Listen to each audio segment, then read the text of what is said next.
नमस्कार श्रोते मित्र हो. बोलती पुस्तके सादर करत आहे लेखिका राधिका भांडारकर लिखित कादंबरी जिजी, प्रकरण 3. सप्टेंबर 1910.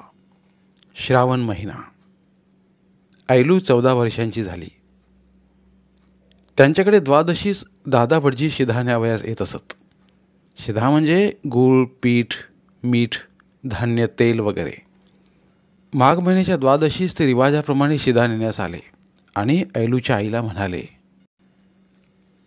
वाराणसीबाई, राघोबा दादाने तुमच्या मुलीची पत्रिका मागवली आहे. तशा त्यांच्याकडे पुष्कळ पत्रिका आल्या आहेत, पण तुमची ऐलू त्यांना पसंत आहे. तेव्हा वाराणसीबाई म्हणाल्या, आम्हाला इतक्यात ऐलूचे लग्न करावयाचं नाही. शिवाय ते मोठे लोक, सोयरी करण्याअगोदर पैशाचाही विचार करायला हवा. आमच्या अजून 3 मुली आहेत. पण दादा भटजींनी गळच घातली. अहो, इतकं चांगलं स्थळ चालून आलंय, शिवाय वय उलटून गेल्यावर लग्न जमणं कठीण नाही का होणार. ऐलूला हे पहिलंच मागणं आलं होतं. तिच्या दोन्ही मोठ्या बहिणींची लग्न ही मागणी येऊनच झालेली होती. मात्र वाराणसीबाईंनी संध्याकाळी यांना विचारून काय ते सांगेन, तुम्ही एखादा चांगला दिवस पाहून पुन्हा या, असं सांगून त्यावेळेपुरता प्रश्न तसाच ठेवला. पण दादाजींना मात्र हे ऐकून फार आनंद झाला. ते उत्तेजित होऊन म्हणाले, फारच छान ठिकाण आहे. ऐलूची पत्रिका इथे जमली तर तिचं कल्याण होईल. मुलगा शिकलेला आहे, माझ्याच कचेरीत नोकरीस आहे. अगं, हेड क्लार्क आहे, त्यांना रुपये 800 पगार आहे. त्यांच्या हाताखाली तो काम करतो. पुढे अत्रे यांची जागा त्यांनाच मिळणार आहे. घरची पण स्थिती चांगली आहे. घर आहे, शेती आहे, मुलीच्या अंगावर सोनं चढल. एकच मुलगा, तेव्हा सुनेचेही लाड होतील. मुलगा वयानंही 19-20 वर्षांचाच आहे. तो मॅट्रिक झाला तेव्हा आपल्याकडे पेढेही आले होते. वा वा वाराणसीबाई, ऐलूचं भाग्यच उघडलं म्हणा. नंतर दादाजीने पत्रिका देवासमोर ठेवली आणि दादा भटजींच्या हस्ते राघोबा दादांकडे पाठवली. पण 15 दिवस उलटून गेले तरी मुलाकडून काही खुलासा आला नाही. दादा भटजींना विचारणा केली तेव्हा ते म्हणाले, पत्रिका जमली आहे, त्यांनी ठेवून घेतली आहे. दादाजींनी देवापुढे साखर ठेवली. पण काही दिवसांनी दादा भटजी पत्रिका परत घेऊन आले. तेव्हा ऐलूच्या आईने वाराणसीबाईने विचारले, का हो, तुम्ही तर म्हणाला होतात पत्रिका जमली म्हणून, मग हे काय आता. मग दादा भटजीने डोक्यावर हात फिरवत सांगितले, खरं म्हणजे सगळ्यांनी मुलगी बघितलेली आहे, पसंतसुद्धा आहे. पण मुलाची आई म्हणते इतकी शिकलेली मुलगी सून म्हणून नको. सारेच नाराज झाले, दादाजी विशेष. म्हणूनच मी म्हणत होतो मुलींना शाळेत नको घालायला. पण वाराणसीबाई काही खचल्या नाहीत. उलट त्या म्हणाल्या, ही बाई गावंडळच दिसते. बरंच झालं, आता ऐलूला मी मास्तरीण करेन. आणि लहानपणी ती म्हणतही असे की तिला लग्नच करायचं नाही म्हणून. तिच्याही मनासारखं हो. तेवढ्यापुरतं त्यांच्या घरातला हा ऐलूच्या लग्नाचा विषय संपलेला होता. त्या मुलाचे लग्न मुंबई स्थित कुटुंबातल्या एका मुलीशी जमलं. मुलगी उंच हडकुळी होती, डोळे मोठे, ऐलूपेक्षा 1 वर्षाने लहान होती. मुलगी खिडकीतून दाखवली गेली होती. वास्तविक ही मुलगी मुलाला पसंत नव्हती, पण त्याच्या आईवडिलांपुढे काही चालेना. लग्नाचा मुहूर्त ठरला, बैठकी झाल्या, देण्या घेण्याचंही ठरलं आणि पुन्हा एकदा मुलाच्या आईने कोड काढली. मुलगी शहरातली पोलके घालते, विणीचे चाक बांधते, येते जाते अशी भाषा आमच्या घरात नाही चालायची. हे ऐकून मुलीकडचे लोकही जरा बिथरलेच. ठीक आहे, आमच्या मुलीला हे काही जमवायचं नाही. ती मुंबईसारख्या शहरात वाढली आहे. तुम्ही बघा एखादी खेड्यातली मुलगी. त्या मुलाचे हेही लग्न अशा रीतीने मोडलं. एके दिवशी राघोबा दादा स्वतः दादाजींकडे आले ऐलूची बहीण गुलाब दारातच होती. तिने पटकन आत येऊन दादाजींना सांगितलं, ते नाकातले औषध देतात ना, ते आलेत. राघोबा दादा तपकीर ओढत असत.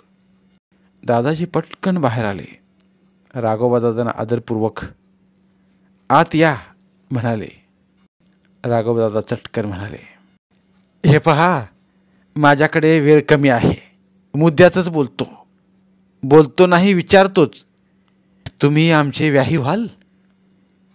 प्रथम दादाजींचा आत झाला. ते पार गोंधळले.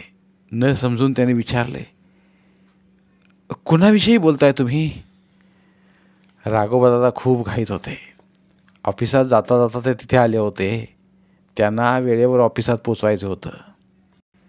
मुरेश्वरजी, तुम्ही संध्याकाळी आमच्या घरी या. नक्की या मात्र, मग सविस्तर बोलू.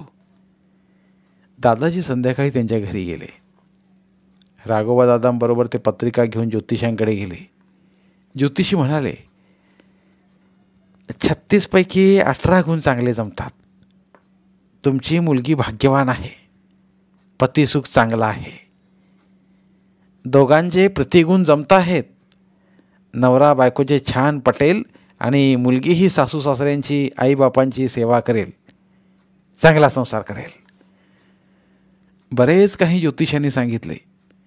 फाल्गुन, कृष्ण पक्ष, सोमवार पंचमी आणि ऐलूचं लग्न ठरलं.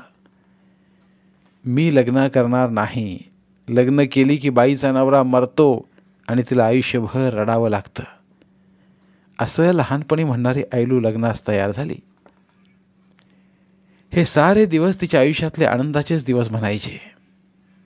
ती पहिल्या दिवशी कुटुंबियांबरोबर सासरी जेवावयास गेली तेव्हा पक्वान्न म्हणून बासुंदीचा बेत होता. स्वयंपाक उत्तम जमलेला होता. जेवण झाल्यावर धारवाडी खण आणि साडी देऊन तिची ओटीही भरली. त्या दिवशी ऐलूला एक छोटीशी परीक्षा द्यावी लागली होती. सासूबाई म्हणाल्या, तुझ्या आईच्या सांगण्यावरून तुला विणकाम शिवणकाम येते ना?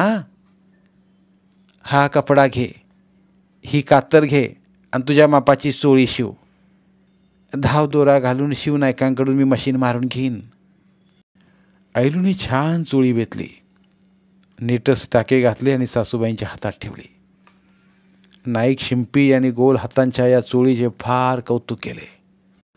पुढे आयुष्यभर ऐलूला या शिवणकामाने साथ दिली. जीवनात उभं केलं. जणू पुढे घडणाऱ्या घटनांची ही नांदीच ठरली. त्या दिवशी तिच्या सासूबाईने स्वतः केस विंचरून तिचा घट्ट आंबाडा घातला. पोलके घालू नकोस, चोळीच घालत जा, कुंकू मोठे नको लावूस वगैरे अनेक सूचना दिल्या. त्यांच्या घरून ऐलू जेव्हा स्वतःच्या घरी परतली तेव्हा अंगावर साडी, चोळी, घट्ट आंबाडा आणि त्यावर फुलांच्या वेण्या घातलेली ऐलू बघायला शेजारी जमले. हसून म्हणाले, काय घाटीन दिसतेस? तुझ्या सासूबाई अगदीच गावंढळ दिसतायत. हे चोळी काय, घट्ट आंबाडा काय? आजकाल मुली थोडंच असं काही ऐकून घेणार. पण ऐलूनं हे सारं स्वीकारलं. खरं म्हणजे ऐलू पुलकी इतकी छान शिवायची. त्या काळातल्या फॅशनप्रमाणे पाठीवर 3 कमाने, कमरेवर 2 प्लेट्स, फुग्यांचे हात, लांडे किंवा लांब, गळ्याला झालर असलेले असे विविध प्रकारचे. पण स्वतःशी सोयरीक झाल्यानंतर तिने सासूबाईंच्या म्हणण्याला मान दिला आणि पोलके घालणे सोडून दिले. पुढे कायम तिनं चोळीच वापरली. या चोळीशी एक आठवणही जुडलेली आहे. ताईला अगदी लहानपणापासून नाटक, अभिनय, संगीत या कलांविषयी फार प्रेम होतं. तिचा शाळेत होणाऱ्या सर्व कार्यक्रमात पुढाकार असे. एकदा शाळेच्या फॅन्सी ड्रेस स्पर्धेत तिने भाग घेतला होता. त्यात तिने कोळिनीची भूमिका घेतली होती. घट्ट आंबाडा, कानात सुवर्णाचे झुबे, गळ्यातही ठसठशीत सोनेरी माळा, गुडघ्यापर्यंतचं पोटापासूनचं घट्ट बांधलेलं काष्ट्याचं लुगडं आणि अंगात गोल हातांची जिजीने शिवली चोळी. टोपली, कापडाचे शिवलेले सरंगे, तिची सारी तयारी जिजीनेच केली होती. आणि आता तुमच्यासमोर येते कुमारी अरुणा ढगे. एक कोळीन ठसक्यात ताजं ताजं मावरं करीत स्टेजवर अवतरली आणि प्रेक्षकात टाळ्यांचा कडकडाट झाला. सर्वात कौतुक झालं ते या हटके चोळीचं. कितीतरी दिवस आम्ही साऱ्या मोठ्या होईपर्यंत ताईचा त्या कोळीनीचा साज आमच्या घरात जपून ठेवला होता. टोपलीतले कापडाचे सरंगे आणि गोल हाताची चोळी. आता या साऱ्या गोष्टींचं खूप मोल वाटतं. कदाचित त्यावेळी ते इतकं जाणवलं नसेल. आजकाल काही इव्हेंट करायचे ठरवले तर त्यासाठी लागणारा सगळा साज बाजारात उपलब्ध असतो. पण त्या काळात घरोघरी या सगळ्या गोष्टी मेहनतीने बनवल्या जात. आमच्या घरातही जिजी म्हणजे एक मूर्तिमंत कलाकारच होती आणि तिच्या या कलानिर्मितीत आमच्याविषयी असलेल्या पोटतिडकीची एक आगळी वेगळी आच असायची. मला अजूनही आठवतं, जिजीला म्हणावं कधीही केव्हाही, ए ए जिजी, एवढं कर ना गं माझं काम. ती लगेच उठायची. तिचं कधी दुखतंय खुपतंय याचाही तेव्हा विचार नसायचा. ती त्राग्याने काट्टे पोट्टे म्हणून करवा द्यायची, पण तिने आमचा हट्ट पुरा केला नाही असं नाही व्हायचं. वैशाख मास दशमी कृष्ण पक्ष 1910 साली गोरज मुहूर्तावर ऐलूचं नारायण रघुनाथ ढगे यांच्याबरोबर लग्न झालं. तेव्हा ऐलू 14 वर्षांची होती आणि पतीचं वय होतं 20 वर्ष. लग्न खूप थाटात झालं. ऐलूच्या अंगावर सासरकडून सोन्याचे खूप दागिने मिळाले. 3 पदरी मोहनमाळ, पायात तोडे, पैंजण, गळ्यात वज्रटीक, सरी, कानात मोत्याच्या कुड्या, दंडात वाकी, हातात बांगड्या असे विविध पारंपरिक सुबक घडवलेले दागिने घालून ही नवरी मिरवली. साऱ्यांना खूप आनंद झाला. इतके चांगले स्थळ मिळाले. ऐलूच्या जीवनाचे सोने सोने झाले.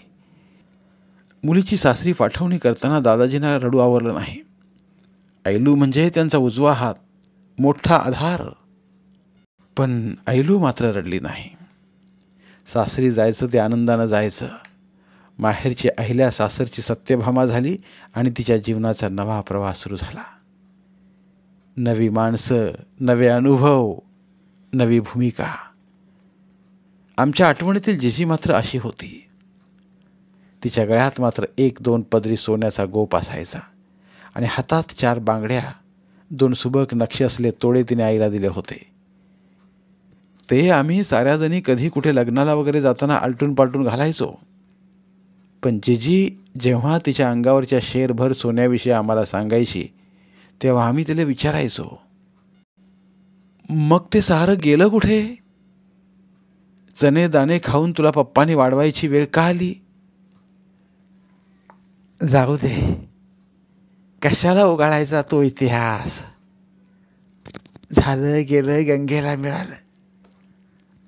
माझं सोनं पितळ सारं काही एकच, माझा जना म्हणजे आमचे पप्पा. खरंच तिने तिचे सारे जीवन, तिचा पुत्र आणि त्याचा संसार यातच वेचले. लग्नानंतर ऐलूने सुनेची भूमिका छान पार पाडली. तिला फारसे माहेरी जायला मिळायचे नाही. सावत्र सासू असूनही तिने सावत्रपणा कधी दाखवला नाही. ऐलूचं हवं नको तिने प्रेमानं पाहिलं. सासूबरोबर रोज पहाटे लवकर उठणं, सकाळी लवकर स्नान वगैरे उरकून साऱ्यांच्याच पूजेची तयारी करून ठेवणं, घासून पुसून देवांना व्यवस्थित देवाऱ्यात मांडणं, गंध उगाळणं, फुलांचे तबक सजवणं वगैरे ऐलू मनापासून भक्तिभावाने करत असे. सासूबाईंनाही सर्व प्रकारे स्वयंपाकात न सांगता मदत करत असे. शिवाय त्यांनी नेमून दिलेली कामेही नेटकेपणाने पार पाडत असे. त्यामुळे सासू सासरे तिच्यावर फार खुश असायचे. त्यावेळी श्रावण महिन्याचा खूप घाट असायचा. शुक्रवार, शनिवार, सोमवार सारेच दिवस महत्त्वाचे आणि कामाचे. सकाळी उपवास आणि संध्याकाळी सूर्यास्ताच्या आत साग्रसंगीत जेवणं व्हायची. ऐलूचा लग्नानंतरचा पहिलाच श्रावण महिना कसोटीचाच ठरला. तिच्या सासूबाई आजारी पडल्या. ताप बराच चढला होता. नवी नवरी, अजून घरातल्या बऱ्याच गोष्टी ठाऊक व्हायच्या होत्या. सोवळं ओवळं, रीतभात, सणासुदीच्या दिवशी करायचे पदार्थ तसं कुणाचंही मार्गदर्शन नव्हतं. पण ऐलूनं सारं काही एकट्यानं करायचं ठरवलं. थोडं माहेरचं थोडं सासरचं असा सुरेख मेळ साधून तिने सारं काही साजरं करण्याचं ठरवलं. तिच्या सासूबाई मोठ्या मनाने म्हणाल्याही, नको करूस इतके, मोदक वगैरे राहू दे, साधं जमेल तेवढंच कर. पण ऐलूच्या हातात एक उपजत कला होती. तिने तांदळाच्या पिठाचे, नारळाच्या चवाचे, उकडीचे पांढरे शुभ्र कळीदार मोदक सुरेख जमवले. जोडीला इतरही स्वयंपाक. संध्याकाळी सासरे व पती घरी आल्यावर तिने छान केळीच्या पानांची पंगत मांडून त्यांना जेवायला वाढलं. पूजेची तयारी, भोवतालच्या सुंदर रांगोळ्या पाहून दोघंही चकित आणि खुश झाले. ऐलूलाही आयुष्यातली एक परीक्षाच यशस्वीपणे पार पाडल्याचा आनंद झाला. जे आम्हाला नेहमी म्हणायचे, करावे, केले म्हणजे येते आणि आले म्हणजे आत्मविश्वास वाढतो. ही छोटी छोटी आयुष्याची तत्त्वे तिने सहजपणे शिकवली आम्हाला, आमच्याकडून करून घेतली. श्रावण महिना. या महिन्यातला पावसांच्या सरींबरोबर येणारा सुगंध आमच्या मनात कायम दाटून आहे. सुगंध मातीचा, सुगंध फुलांचा, उदबत्त्यांचा, रांगोळीतल्या रंगाचा आणि स्वयंपाकघरात शिजणाऱ्या स्वयंपाकात पांढरे शुभ्र तांदळाचे, ओल्या नारळाचे कळीदार उकडीचे मोदक, वालाचे मुगाचे बिरडे, आळूच्या वड्या, तांदळाच्या शेवया, डाळ तांदळाची पिवळी खिचडी, शेवया, नारळांचं गूळ घालून केलेलं दूध, तो स्वाद, ती चव, ती हिरवीगार केळीची दिंडीची पानं. श्रावण म्हटलं की हे सारं येतं. परंपरेनं आम्हाला काय दिलं, काय शिकवलं असा जेव्हा प्रश्न उभा राहतो ना, तेव्हा वाटतं परंपरेनं एक आनंदाचं गीत दिलं आम्हाला, ज्याचे सूर सदैव गुंजत राहिले आणि आमचे जीवन सदैव फुलत राहिलं. धन्यवाद. उर्वरित कादंबरी पुढील भागात. धन्यवाद. प्रिय श्रोते मित्र हो, आपल्यासाठी एक आवाहन. आमच्या चॅनलच्या प्लेलिस्ट विभागात तुमच्यासाठी शेकडो कादंबऱ्यांचे ऑडिओ बुक्स उपलब्ध आहेत. तिथे प्रत्येक कादंबरीचे सर्व भाग एकत्रित मिळतील.